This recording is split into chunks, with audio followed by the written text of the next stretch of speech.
Akashvani Devikulam spice FM.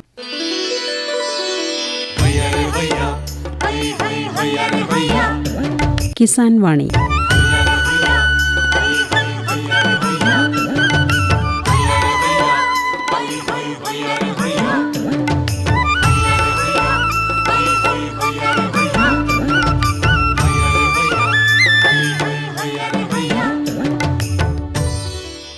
പ്രിയ ശ്രോതാക്കളെ, ഇന്നത്തെ കിസാൻ വാണിയിലേക്ക് സ്വാഗതം.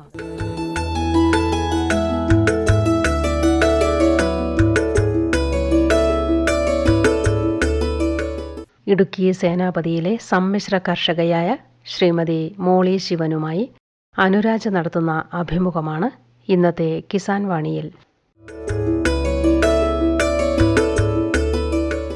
കിസാൻ വാണി ടീം ഇന്നെത്തിയിരിക്കുന്നത് സേനാപതി പഞ്ചായത്തിലെ വടക്കുംമാണയിൽ മോളി ശിവൻ എന്ന സമ്മിശ്ര കർഷകയുടെ കൃഷിയിടത്തിലാണ്. ഏലവും കുരുമുളകും പച്ചക്കറിയും കൂടാതെ കോഴി വളർത്തൽ, ആട് വളർത്തൽ, പശു വളർത്തൽ തുടങ്ങി വിവിധ മേഖലകളിൽ മികവ് തെളിയിച്ച കർഷകയാണ് മോളി ശിവൻ. മോളി ശിവൻ തൻ്റെ കാർഷിക അനുഭവങ്ങൾ കിസാൻ വാണി ശ്രോതാക്കളുമായി പങ്കുവയ്ക്കുന്നു. ചേച്ചി നമസ്കാരം. നമസ്കാരം. ചേച്ചി എത്ര വർഷമായിട്ട് ഈ കാർഷിക രംഗത്ത് ഉണ്ട്? കാർഷിക രംഗത്ത് ഇപ്പോൾ പറഞ്ഞു കഴിഞ്ഞാൽ 40 വർഷമായി. എന്നെ കല്യാണം കഴിച്ചിവിടെ കൊണ്ടുവന്നപ്പോൾ തൊട്ട് കൃഷിയാണ് മുഖ്യ വരുമാന മാർഗമായിട്ട് ചോദിച്ചത്. ആദ്യം ഇഞ്ചി കൃഷിയായിരുന്നു.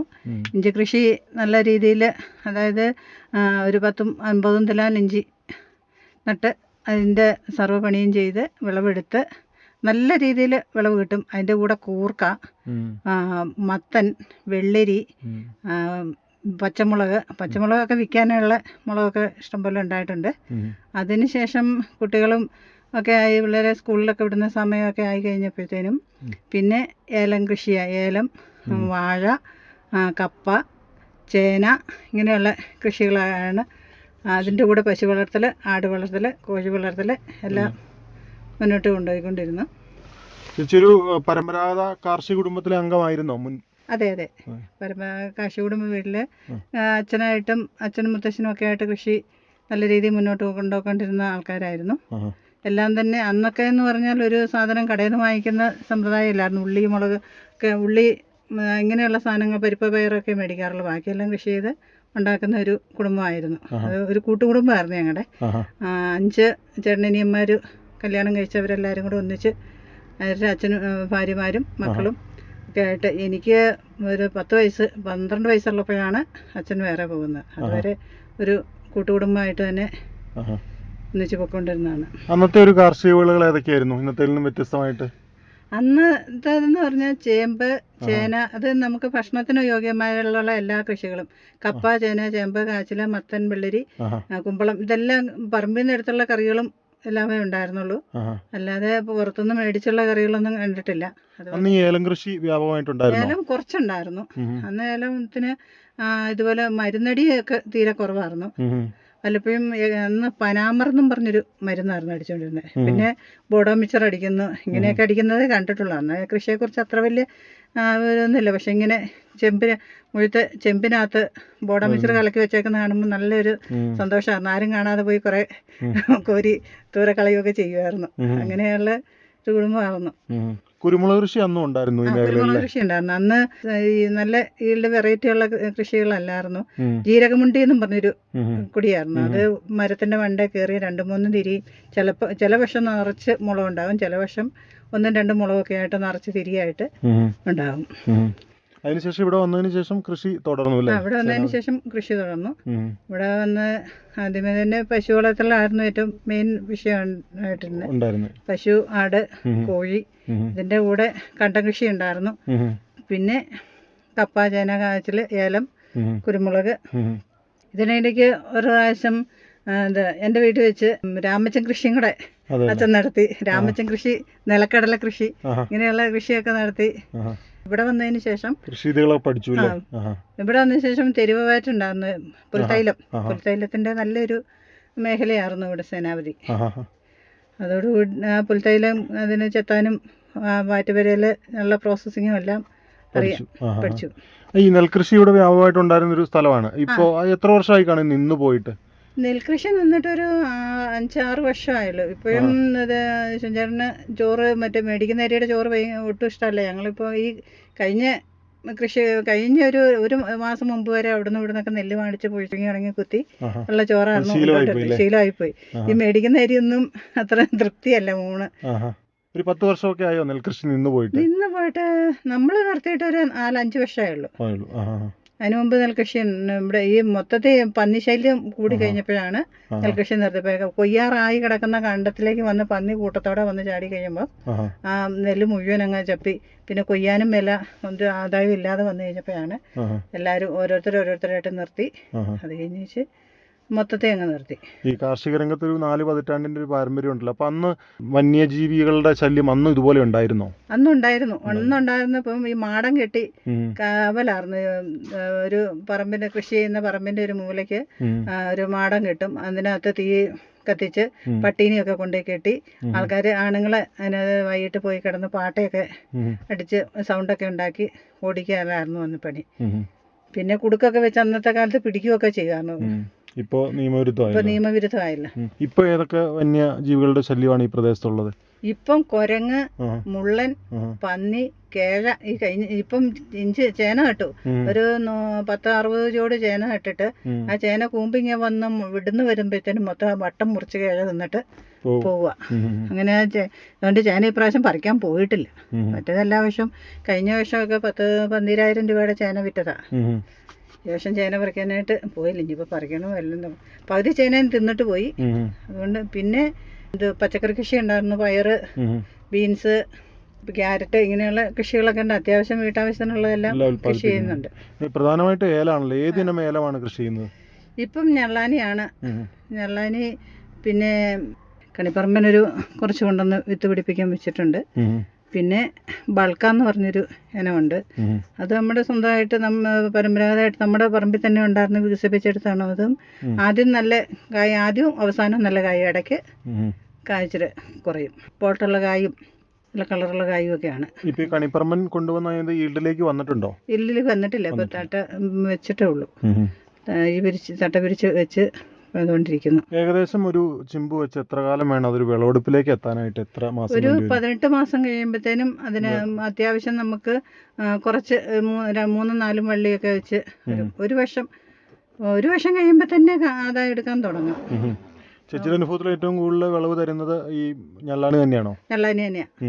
ഞെള്ളാനി നന്നായിട്ട് വിളവ് തരുന്നത്. നമ്മൾ ഇപ്പം 1 ഏക്കർ സ്ഥലം ഇവിടെ കാരണവന്മാരായിട്ട് ഉണ്ടായിരുന്ന സ്ഥലമാണ് ഇപ്പം വീതം വെച്ച് 4 ആമക്കൾക്ക് കൊടുത്തേക്കുന്നത്. അവർ പഴയ കൃഷിയിലൊക്കെ ഇരുന്ന് കഴിഞ്ഞപ്പോൾ 85 കിലോ 100 കിലോ കാ കിട്ടിക്കൊണ്ടിരുന്ന ഇപ്പം ഒരാൾക്ക് 100-200 കിലോ ഉണക്കക്കാ കിട്ടാനുള്ള ഇതുണ്ട്. ആ സ്ഥലത്തിൽ കൂടുതൽ ആരും വാങ്ങിച്ചിട്ടില്ല. ഉള്ള സ്ഥലത്ത് ഈ ഞെള്ളാനി കൃഷി ചെയ്തിട്ടാണ് ഇങ്ങനെ. ഇതിൻ്റെ ഒരു കൃഷി രീതി എങ്ങനെയാണ്? ഏത് മാസമാണിത് നടേണ്ടത്? അതോടൊപ്പം തന്നെ ഇതിൻ്റെ മറ്റ് രീതികൾ എങ്ങനെയൊക്കെയാണ്? മെയ് ജൂൺ മാസം മഴക്കാലം ആരംഭിക്കുമ്പോഴാണ് ഇതിൻ്റെ തട്ട പിരിച്ച് വെക്കുന്നത്. ഓരോ തട്ട തീരെ ചെറിയ ചിമ്പാണ് പിരിച്ചു വെക്കുന്നത്. പിരിച്ചു വെച്ച് അടിവള കുമ്മായം ഒക്കെ ഇട്ട് മണ്ണ് നല്ല ഭംഗിയായിട്ട് പാകപ്പെടുത്തിയതിന് ശേഷം അത് നട്ടു വെക്കുന്നു. അതിന് താങ്ങായിട്ട് കമ്പും കുത്തി കെട്ടിവെച്ച് ഒരു 1.5-2 മാസം കഴിയുമ്പോഴത്തേനും അതിന് ചിമ്പടിച്ച് തുടങ്ങും. പിന്നെ പെയ്യെ കുറേശ്ശെ ചാണകപ്പൊടിയും എല്ലുപൊടിയും വേപ്പമണ്ണാക്കും ഒക്കെ ഇട്ട് അതിനെ പരിപാലിച്ച് കൊണ്ടുവന്ന് ഒരു വർഷം കറക്റ്റ് 12 മാസം ഒക്കെ കഴിയുമ്പോഴത്തേനും, അതായത് ഒരു ജൂണിൽ വെച്ച് കഴിഞ്ഞാൽ പിറ്റേ ജൂൺ ആകുമ്പോഴത്തേനും വള്ളി അടിച്ച് തുടങ്ങും. ആ വർഷം തന്നെ നമുക്ക് ആദായം, ചെറിയ തോതിൽ ആദായം കിട്ടും. 3-ാമത്തെ വർഷം ഏറ്റവും നല്ല രീതിയിൽ വിളവ് കിട്ടും. പൂർണ്ണ അവസ്ഥയിലെത്തും. ഇതോടൊപ്പം തന്നെ കുരുമുളക് ഇടവിളയായിട്ട് ചെയ്യുന്നുണ്ടോ? കുരുമുളക് ചെയ്യുന്നുണ്ട്. കുരുമുളക് ചെയ്ത് ഇപ്പോൾ ഈ 2-3 വർഷത്തെ കാലാവസ്ഥ വ്യതിയാനം കാരണം കൊടികളെല്ലാം തന്നെ പോയി. അവിടെ ദ്രുതപാട്ടം ആണ് ഒരു കൃഷി ഓഫീസിൽ നിന്നൊക്കെ പറയുന്നത്. പക്ഷേ വെള്ളം കൂടുതൽ ചുവട്ടിൽ കെട്ട് നിന്നിട്ടാന്ന് തോന്നി. ആദ്യം ഇല പഴുത്തിയാടും, അത് കഴിഞ്ഞിട്ട് മുളക് പഴുത്തിയാടും, പിന്നെ തണ്ട് മുറിഞ്ഞ് ചാടി കൊടികൾ തീരെ ആദായം കുറഞ്ഞു. 65 കിലോ മുളക് പറിച്ചുകൊണ്ടിരുന്നതാണ്. അതിപ്പോൾ വന്നിട്ട് ഈ വർഷം ഏതാണ്ട് 7 കിലോ മുളക് 8 കിലോ മുളക് എങ്ങാണ്ട് കിട്ടി. കൊടി പോയി ഇട്ട് കഴിഞ്ഞാൽ പിന്നെ പിടിക്കുന്നില്ല. ഇപ്പോഴത്തെ കാലാവസ്ഥ വ്യത്യാസമാണോ എന്നറിയില്ല.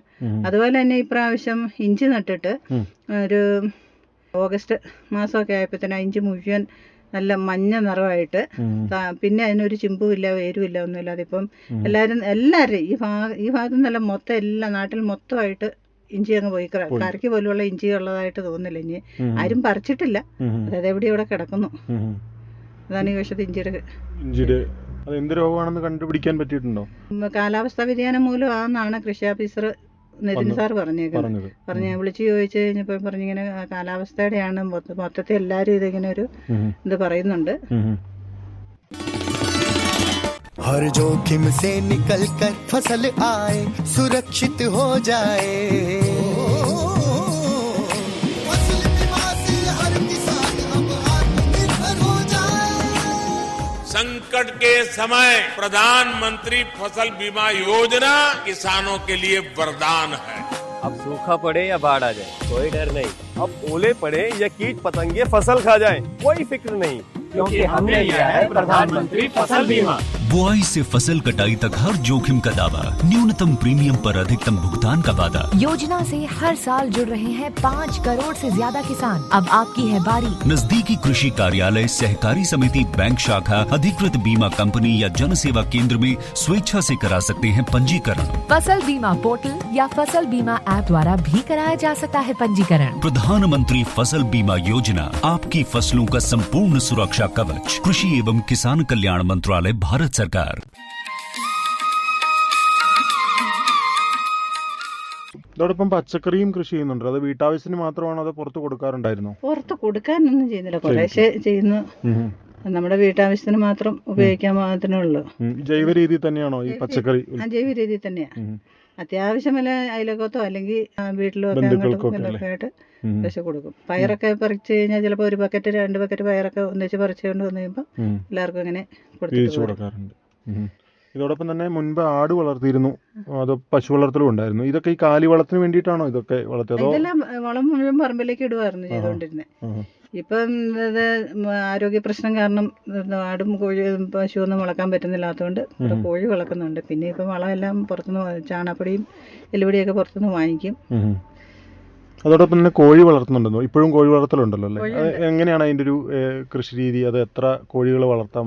ഇപ്പം എനിക്കൊരു 22 കോഴിയുണ്ട്. അത് ഈ പ്രാവശ്യം പഞ്ചായത്തിന്റെ പദ്ധതി പ്രകാരം ഒരു 5 കോഴി വെച്ച് കിട്ടി. അത് കിട്ടി കഴിഞ്ഞ് കൃഷി ഇവിടെ മാങ്ങാത്തൊട്ടി വെറ്റിനറി ഡോക്ടറെ കണ്ട മരുന്നൊക്കെ വാങ്ങിച്ച് കൊടുത്താണ് എന്നെ സംരക്ഷിച്ചു പോരുന്നത്. അതിന് എത്ര ദിവസം പ്രായമുള്ള കുട്ടിയാണ് കിട്ടുന്നത് ഈ കുഞ്ഞ്? ഒരു 1/2 കിലോ പ്രായമുള്ള കോഴിക്കുഞ്ഞുങ്ങളെയാണ് കിട്ടിയത്. കേടുമാറിയ കോഴിക്കുഞ്ഞുങ്ങളെയാണ് കിട്ടിയത്. അത് ഒരെണ്ണം പോലും കേടായിട്ട് പിന്നെ പോയുമില്ല. നിങ്ങളെ പട്ടിശല്യം ഉണ്ട്, അതുകൊണ്ട് വലയ്ക്കകത്ത് ഇട്ട് വളർത്തുന്നു. ചുറ്റും വല കെട്ടി ഒരു നിശ്ചിത സ്ഥലം വല കെട്ടിയിട്ടിട്ട് അതിനകത്ത് അഴിച്ചു വിടും, തീറ്റ ഇട്ട് കൊടുക്കും. പിന്നെ അടുക്കള വേസ്റ്റ് ഒക്കെ അതുകൊണ്ട് അതുകൊണ്ട് വേറൊരു വേസ്റ്റ് മാനേജ്മെന്റിന്റെ കാര്യത്തിൽ ബുദ്ധിമുട്ടില്ല. ഈ പുറത്തുനിന്ന് തീറ്റ വാങ്ങിച്ചോട് കോഴിത്തീറ്റയാണോ വാങ്ങിച്ചു കൊടുക്കുന്നത്? കോഴിത്തീറ്റ വാങ്ങിക്കുന്നുണ്ട്. പിന്നെ റേഷൻ കടയിൽ നിന്ന് കിട്ടുന്ന അരിയുണ്ട്. പിന്നെ കോഴിത്തീറ്റ വാങ്ങിച്ചു കൊടുത്ത് കോഴിയെ വളർത്തിക്കൊണ്ടുവരുന്നത് ലാഭകരമാണോ? ലാഭകരമല്ല, പക്ഷെ നമുക്ക് കുഞ്ഞുങ്ങളുണ്ട്, അവർക്ക് മുട്ട കഴിക്കാനും നമുക്ക് മുട്ട കഴിക്കാനും ഒക്കെ. പിന്നെ ഈ എല്ലാം കൊണ്ടും നോക്കുമ്പോൾ നമ്മുടെ അടുക്കളയുടെ മാലിന്യം ഒന്ന് സംസ്കരിക്കുക എന്നുള്ളതാണ് മെയിൻ ഉദ്ദേശം. കാരണം കുട്ടികളെല്ലാം കഴിച്ചൊക്കെ കഴിയുമ്പോഴത്തേന് എങ്ങനെ പോയാലും ഒരു പ്ലേറ്റ് 1.5 പ്ലേറ്റ് ചോറും കറികളും എല്ലാം കൂടെ മിച്ചം വരും. പിന്നെ വേറെ ഒന്നും ഇല്ലാത്തതുകൊണ്ട് അടുക്കളയിൽ വരുന്നത് എല്ലാം കൂടെ കോഴിക്കോട്ടിലേക്ക് ഇട്ട് കൊടുത്താൽ തിന്നോളൂ. അങ്ങനെ എത്ര വർഷമായിട്ട് ഈ കോഴി വളർത്തലുണ്ട്? കോഴി വളർത്തൽ ഇപ്പൊ 40 വർഷമായി. എനിക്കതൊരു ഹരമാണ് കോഴി വളർത്തൽ. ഒരു കോഴിക്ക് തീറ്റ കൊടുക്കുക, അതുപോലെ തന്നെ മുട്ട എടുക്കുക, ഇതൊക്കെ വലിയ ഇഷ്ടമുള്ളൊരു കൂട്ടത്തിലാണ്. പഞ്ചായത്തിൽ നിന്നൊക്കെ കിട്ടിയപ്പം 1-2 പേര് അനിയത്തിമാരൊക്കെ മേടിച്ചു തന്നു. അവർക്ക് വളർക്കാൻ സൗകര്യം ഇല്ലാന്നും പറഞ്ഞ് മേടിച്ചു തന്നുകൊണ്ട് എല്ലാത്തിനും കൂടെ ഞാൻ വളർക്കുന്നു മാത്രം. മുട്ട ഉണ്ടാകുമ്പോൾ അവർക്കൊക്കെ കൊടുക്കും. നമ്മൾ അത്യാവശ്യം വേണ്ടവർക്ക് കൊടുക്കുന്നുണ്ട്. അതോടൊപ്പം തന്നെ ഈ ശാന്തൻപാറ ICAR കൃഷി വിജ്ഞാന കേന്ദ്രവുമായി ചേർന്നാണ് ചേച്ചി ഈ കൃഷി നടത്തുമ്പോൾ അവരുടെ ഉപദേശമൊക്കെ തേടാറുണ്ട്. എങ്ങനെയാണ് അവർ ചേച്ചിക്ക് സഹായം ചെയ്യുന്നത്? അവർ നല്ല രീതിയിലുള്ള വളങ്ങളെ കുറിച്ച് പറഞ്ഞു തരും. അവിടെ ചെന്ന് കഴിഞ്ഞാൽ ജൈവ വളങ്ങളൊക്കെ തരാറുണ്ട്. പിന്നെ സുധാകരൻ സാറിനെ വിളിച്ച് ഈ ഏലത്തിൻ്റെയൊക്കെ കീടരോഗ നിവാരണത്തിനൊക്കെ സാറിനെ വിളിച്ച് കഴിയുമ്പോൾ സാറ് നല്ല ഉപദേശങ്ങളൊക്കെ തരാറുണ്ട്, വന്ന് നോക്കാറുണ്ട്, കൃഷിയെക്കുറിച്ചൊക്കെ പറഞ്ഞു തരാറുണ്ട്. പിന്നെ നമ്മുടെ വട്ടപ്പാറയുള്ള ഒരു മണികണ്ഠ പണിക്കർ എന്നും പറഞ്ഞ് ഒരു ഇതുണ്ട്. പക്ഷേ ഇത് സഹാർ ഭാരതിയുടെ ഒരു വ്യക്തിയാണ്. അക്ഷയശ്രീ മിഷനുമായിട്ട് ബന്ധപ്പെട്ട് നടക്കുന്നുണ്ട്. പുള്ളിയുടെ നല്ലൊരു വിദഗ്ധ ഉപദേശമുണ്ട്. അക്ഷയശ്രീന്ന് മോട്ടറും ഹോസും ഒക്കെ സബ്സിഡി നിരക്കിൽ കിട്ടിയിട്ടുണ്ട്. ഈ കൃഷിഭവനുമായിട്ടും ഇങ്ങനെ തന്നെയാണോ? കൃഷിഭവനിൽ നിന്നുള്ള സഹായം കിട്ടാറുണ്ടോ? കൃഷിഭവനിൽ നിന്ന് കിട്ടാറുണ്ട്. കൃഷിഭവനിൽ നിന്ന് അവരെന്ത് ആവശ്യം ഉണ്ടെങ്കിലും വിളിക്കാറുണ്ട്. അവർ ഷീബ കൃഷി അസിസ്റ്റൻ്റായിട്ട് ഇപ്പം വർക്ക് ചെയ്യുന്നുണ്ട്. ഞങ്ങൾ സുഹൃത്തുക്കളാണ്. അതുപോലെ തന്നെ കൃഷി ഓഫീസർ നിതിൻ സാറുമായിട്ടും അവിടെ ഇപ്പം എനിക്കൊരു ഓറഞ്ച് മുറ്റത്ത് നിൽപ്പുണ്ട്. അത് ഇങ്ങനെ കേടായി കഴിഞ്ഞപ്പോൾ സാറിനെ വിളിച്ച് കഴിഞ്ഞപ്പം സാറ് സിങ്കും ബോറോണും അപ്ലൈ ചെയ്യാൻ പറഞ്ഞിട്ടുണ്ട്. അത് ചെയ്തിട്ടും മാറുന്നില്ല. ഇനി അതെന്താണെന്ന് അറിയത്തില്ല. ഒന്ന് വന്ന് നോക്കാമെന്ന് പറഞ്ഞിട്ടുണ്ട്. സാറിപ്പം എന്തോ കാര്യമായിട്ട് ഇവിടെ ഇല്ല, നിലവിലില്ല. അതോടൊപ്പം തന്നെ വീട്ടുമുറ്റത്ത് ധാരാളം പഴവർഗ്ഗങ്ങളും കൃഷി ചെയ്തിട്ടുണ്ട്. എന്തൊക്കെയാണ് അത്? മംഗോസ്റ്റിൻ, റംബുട്ടാൻ, മാതളം, ലിച്ചി, ഓറഞ്ച്, മുള്ളാത്ത. ഇതൊക്കെ നമ്മുടെ ഇവിടുത്തെ കാലാവസ്ഥയ്ക്ക് അനുയോജ്യമാണോ? കാലാവസ്ഥയ്ക്ക് മാതളം മാത്രം എനിക്ക് അങ്ങനെ അനുയോജ്യമായിട്ട് സക്സസ് ആയില്ല. മാതളം 1-2 കായ്ക്കും, അത് എല്ലാം വിണ്ട് കയറി പൊട്ടിപ്പോകുന്നു. ബാക്കിയുള്ളതെല്ലാം ഓറഞ്ച് കഴിഞ്ഞ പക്ഷേ ഒരു 100-200 ഓറഞ്ചോളം കഴിച്ച് നല്ല ടേസ്റ്റുള്ള ഓറഞ്ച് ആയിരുന്നു. അങ്ങനെ ഇതൊക്കെ. പിന്നെ ചാമ്പയുണ്ട്, മിറാക്കിൾ ഫ്രൂട്ട് ഉണ്ട്, മിൽക്ക് ഫ്രൂട്ട്, അത് കായ്ച്ചില്ല. ഹൈ റേഞ്ചിൽ അത്ര പരിചയമല്ലാത്ത ചില വിളകൾ ഇതിനകത്തുണ്ട് അല്ലേ? ഇതൊക്കെ നഴ്സറിയിൽ നിന്നാണ് ഈ തൈകളൊക്കെ കൊണ്ടുവരുന്നത്? ഇവിടെ നഴ്സറിയിൽ നിന്ന് കൊണ്ടുവരുന്നത്. എവിടെയെങ്കിലും പോകുമ്പം നഴ്സറിയിൽ നിന്ന് വാങ്ങിച്ചുകൊണ്ട് വരും. പിന്നെ വീട്ടിൽ ആരൊക്കെയുണ്ട്? വീട്ടിൽ ഹസ്ബൻഡ്, മക്കള്. ഹസ്ബൻഡ് രാജകുമാരിലൊരു കട സ്ഥാപനം നടത്തുന്നുണ്ട്, ഹലോ ബേബി എന്ന് പറഞ്ഞൊരു കിഡ് ഷോപ്പ്. പിന്നെ മോൻ ഇൻഫോ പാർക്കിൽ വർക്ക് ചെയ്യുന്നു. മോന് എൻ്റെ ഭാര്യ സിന്ധ്യ, മോൻ്റെ പേര് അനീഷ്. സിന്ധ്യ വീട്ടിലിരുന്ന് കടയിലെ ഓൺലൈൻ ബിസിനസ് ഉണ്ട്. മെറ്റേണിറ്റി കിറ്റ് എന്നും പറഞ്ഞൊരു ബിസിനസ് ഉണ്ട്. പിന്നെ കൊച്ചുമക്കൾ 2 പേര്, യുവാൻ, ഇഷാൻ, 2 പേരും സെൻറ് മേരീസ് സെൻട്രൽ സ്കൂളിൽ, ഒരാൾ 2ലും ഒരാൾ LKGയിലും പഠിക്കുന്നു. ഈ കുടുംബാംഗങ്ങളൊക്കെ കൃഷിയിൽ സഹായിക്കാറുണ്ടോ? എല്ലാത്തിനും കൂടും. അപ്പോൾ എല്ലാത്തിനും തന്നെ കൂടെ ഉണ്ട്. അപ്പോൾ ഞങ്ങൾ 2 പേരും കൂടെ രാവിലെ പോയി കട തുറന്നു കൊടുത്തിട്ട് സ്റ്റാഫുണ്ട്, കഴിഞ്ഞിട്ട് വരും. ഞങ്ങൾ 2 പേരുടെ പറമ്പിലേക്ക് പോകും. പിന്നെ അത്യാവശ്യം പണിക്കാർ ഉണ്ട്, ഹിന്ദിക്കാരുണ്ട്, അല്ലാത്തവരുണ്ട്. എല്ലാവരുമായിട്ട് മുന്നോട്ട് പോകുന്നു. ഇപ്പോഴത്തെ ഈ കാർഷിക പ്രവർത്തനങ്ങളിൽ പൂർണ്ണമായും സംതൃപ്തയാണോ ചേച്ചി? സംതൃപ്തിയാണ്. ഏറ്റവും നല്ലൊരു വരുമാന മാർഗം എന്ന് പറയുന്നത് ഏലം തന്നെയാണ്. കാരണം നമ്മൾ ഉദ്ദേശിക്കാത്ത രീതിയിലുള്ള വിളവ് കിട്ടുന്നുണ്ട്. അത് തന്നെയല്ല, ഒരു വർഷം ഒരു 4-5 പ്രാവശ്യം കിട്ടുന്നുണ്ട്. എങ്ങനെയായാലും 1 ഏക്കർ സ്ഥലത്തുനിന്ന് ഒരു 5 ലക്ഷം രൂപയുടെ വിളവ് ഒരു വർഷം കിട്ടും. അതിനകത്തൊരു 2 രൂപ മുടക്കിയാലും 3 ലക്ഷം രൂപ ലാഭമുണ്ട്. ഹൈ റേഞ്ചിലെ ഒരു ശരാശരി കർഷകനെ സംബന്ധിച്ച് ഏലം കൃഷിയാണ് ഏറ്റവും മെച്ചം.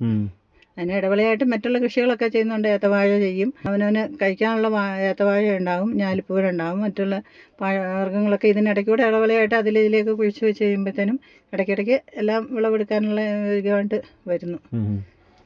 മോളി ചേച്ചിയുടെ കാർഷിക സബരിക്ക് എല്ലാവിധ ആശംസകളും നേരുന്നു.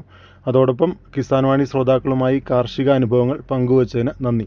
സേനാപതി ഗ്രാമപഞ്ചായത്തിലെ സമ്മിശ്ര കർഷകയായ ശ്രീമതി മോളി ശിവനുമായി ഇതുവരെ സംസാരിച്ചത് അനുരാജ്. പ്രധാനമന്ത്രി കിസാൻ സമ്മാൻ നിധി ഈ പദ്ധതിയിൻ കീഴിൽ 2 ഹെക്ടർ വരെ കൈവശ ഭൂമിയുള്ള കർഷക കുടുംബത്തിന് 6000 രൂപ പ്രതിവർഷം നൽകുന്നതായിരിക്കും. അർഹരായ കർഷകർക്ക് 2000 രൂപ വീതം 3 തവണകളായി നേരിട്ട് അവരുടെ അക്കൗണ്ടിൽ നിക്ഷേപിക്കുന്നതായിരിക്കും. ഈ ചെറുകിട നാമമാത്ര കർഷക കുടുംബങ്ങളെ സംസ്ഥാന സർക്കാർ തെരഞ്ഞെടുത്തുകൊണ്ടിരിക്കുകയാണ്. ഈ പദ്ധതിയുടെ മുഴുവൻ ചെലവും ഭാരത സർക്കാരാണ് വഹിക്കുന്നത്. പ്രധാനമന്ത്രി കിസാൻ സമ്മാൻ നിധി കർഷകരുടെ കൃഷിപരമായ പുതിയ അഭിമാനം. കൃഷി കർഷക ക്ഷേമ മന്ത്രാലയം, ഭാരത സർക്കാരിൽ നിന്ന് ജനതാൽപര്യാർത്ഥം. കിസാൻ വാണിയിൽ ഇനി കാർഷിക അറിവുകൾ കേൾക്കാം. കൃഷിയിടങ്ങളിൽ കീടനിയന്ത്രണത്തിനായി സുഗന്ധവ്യഞ്ജനങ്ങളുടെ ഉപയോഗം. വെളുത്തുള്ളി ജൈവ കീടനാശിനിയായി ഉപയോഗിക്കുന്നതിൽ പേരുകേട്ടതാണ് വെളുത്തുള്ളി. ഇതിലെ അലിസിൻ, അലീൻ എന്നീ സജീവ സംയുക്തങ്ങളാണിതിന് കാരണം. വെളുത്തുള്ളി ചതയ്ക്കുകയോ മുറിക്കുകയോ ചെയ്യുമ്പോൾ അലിസിൻ പുറത്തേക്ക് വരുന്നു.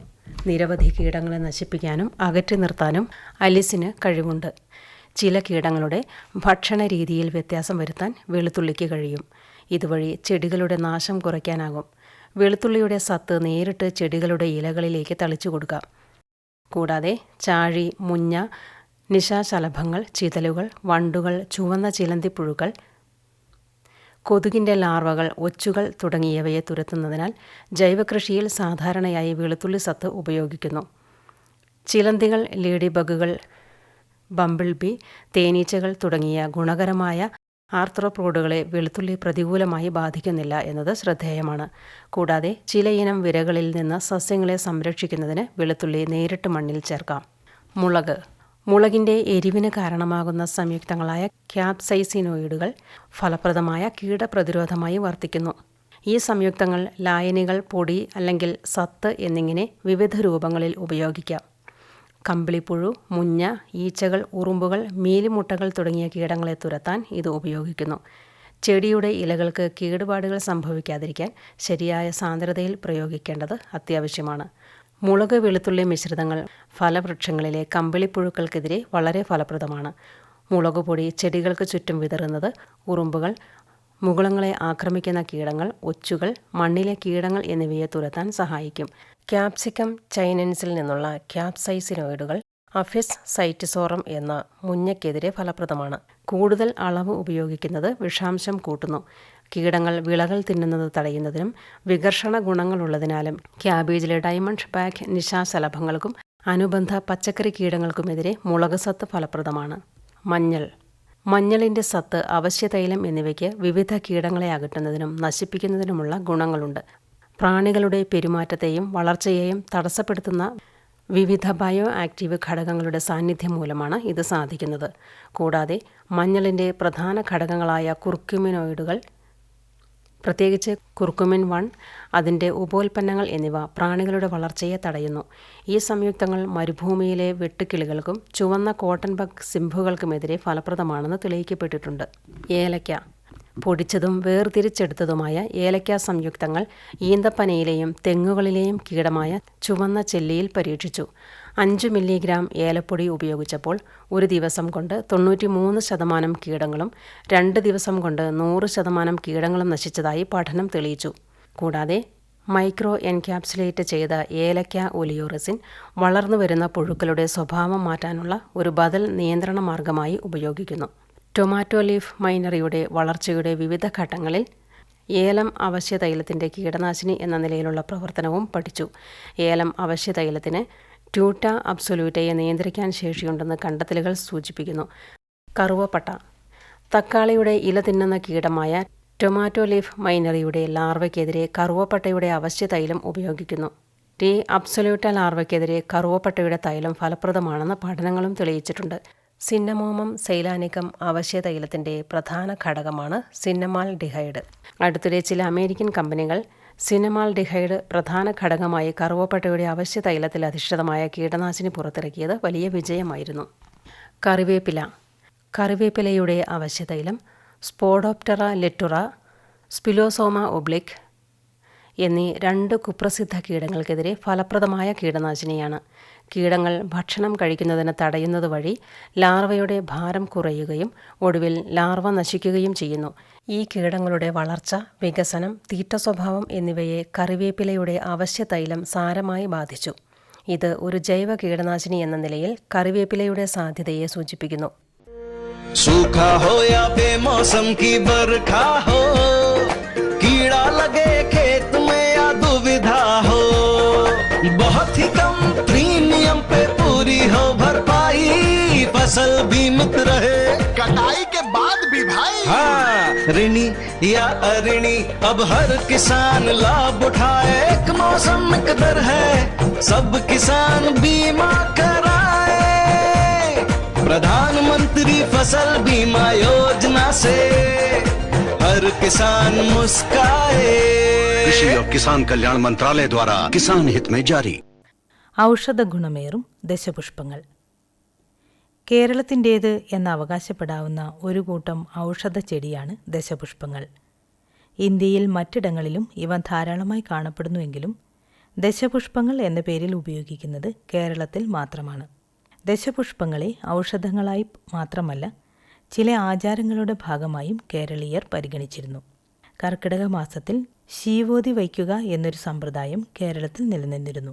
ദശപുഷ്പങ്ങൾ പ്രാർത്ഥനയ്ക്കും പൂജയ്ക്കുമായി ഉപയോഗിച്ചിരുന്ന ഒരാചാരമായിരുന്നു അത്. പണ്ടുകാലത്ത് ദശപുഷ്പങ്ങളെ സ്ത്രീകൾ തലയിൽ ചൂടിയിരുന്നു. ഇവയെ ഐശ്വര്യദായകങ്ങളായാണ് കേരളീയർ കരുതിയിട്ടുള്ളത്. വിഷവൈദ്യത്തിലും പൂജാതി കർമ്മങ്ങളിലും ധാരാളമായി ഇവയെ ഉപയോഗപ്പെടുത്തുന്നുണ്ട്. ഗ്രഹദോഷങ്ങളുടെ കാഠിന്യം കുറയ്ക്കുന്നതിനും ഐശ്വര്യമുണ്ടാകുന്നതിനും വീടിനു ചുറ്റും ദശപുഷ്പങ്ങളെ നട്ടുവളർത്തുന്നത് വളരെ നല്ലതാണെന്ന് പറയപ്പെടുന്നു.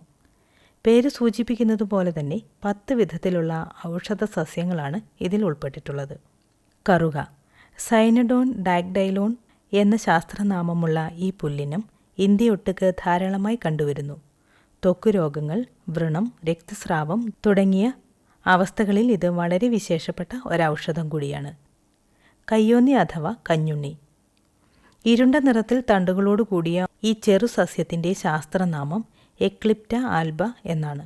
വളരെ സുപരിചിതമായ ഇത് മുടിയുടെ സൗന്ദര്യം വർദ്ധിപ്പിക്കുന്നതിനും മുടി വളരുന്നതിനും ധാരാളമായി ഉപയോഗിക്കുന്നു. ഉഴിഞ്ഞ. വയലരികിലും ചതുപ്പു നിലങ്ങളിലും ധാരാളമായി കണ്ടുവരുന്ന ഇത് നീർപിടുത്തം അകറ്റുന്നതിനും മുടി വളരുന്നതിനും മൂത്രത്തിലെ കല്ലിൻ്റെ അസുഖം ശമിപ്പിക്കുന്നതിനും വളരെ വിശേഷപ്പെട്ടതാണ്.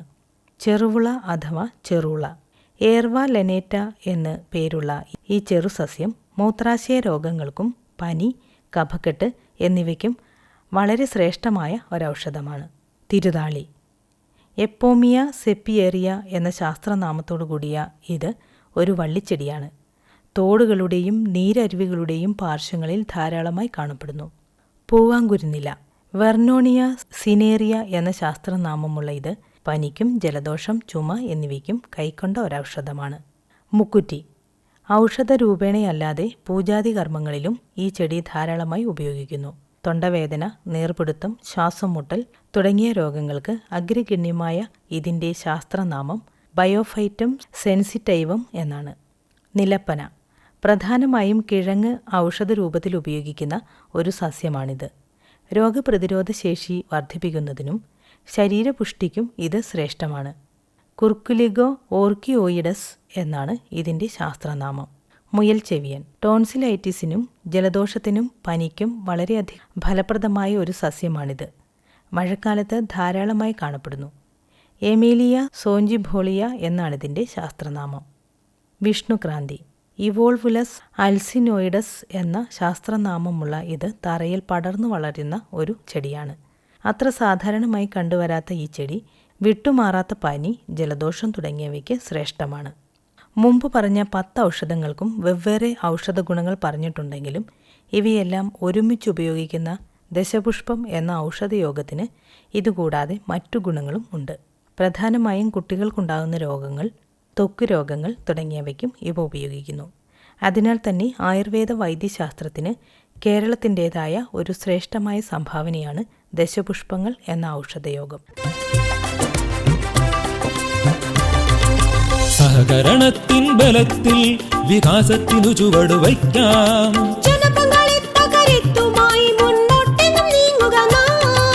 ജനകോടിയിൽ ഈ വിപ്ലവം ഉണർത്തിയല്ലോ വിശ്വാസം. നാം ഒത്തുചേർന്ന വികാസത്തിനെ പതാക പറത്തിടാം. സഹകരണം നമ്മുടെ വികാസത്തിൻ പ്രതീകം.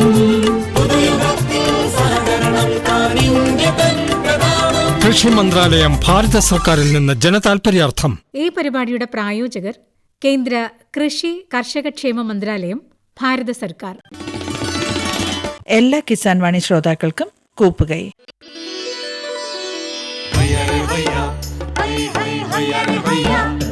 കിസാൻ വാണി സമാപിക്കുന്നു.